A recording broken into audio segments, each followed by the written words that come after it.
Well, I say 5 albums. Only like Too Many Genres and Serenity Mask were released.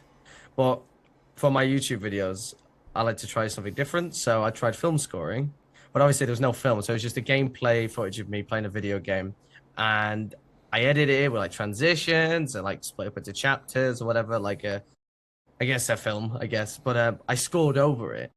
What inspired me to do it was we watched the movie The Thing, like back from 1982.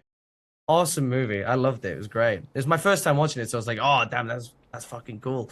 But yeah, and then we played this video game called Nuclear Nightmare, which is inspired by the movie, so it only felt fitting to me to inspire a soundtrack around that. But yeah, it was so fun. So that was a cool project. And then obviously that was back in January, and I was just testing the waters a little bit.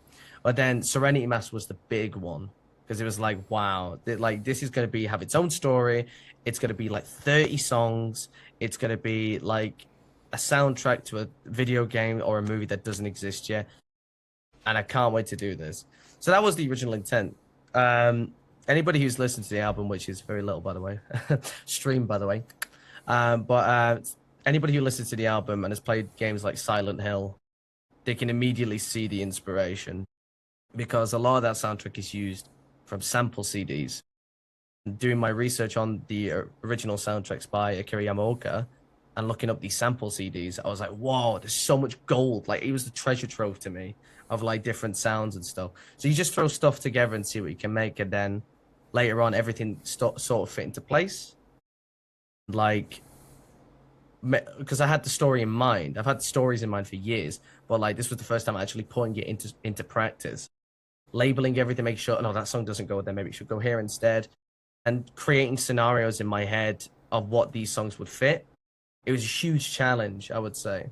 And I was so like happy for when it was done because I was doing stuff that I'd never done before. I never properly sampled stuff. I never properly so I never sung in a song before. I'd done like voiceovers in the song, but like for Otherworldly Loony Bin, don't ask the titles, but Otherworldly Loony Bin, the only vocal track on the album, I was like shocked by like how much fun I was having, like doing everything and writing the lyrics on top of it and like explaining the story. It was so fun. So in terms of projects, like I think I've pushed myself above the limit this year, and I'm super happy with what's come out of it. Super happy. Anyway.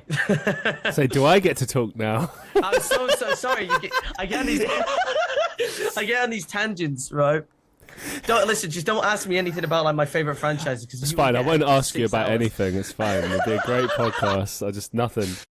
Thank you so much. Thank you so much for watching and listening.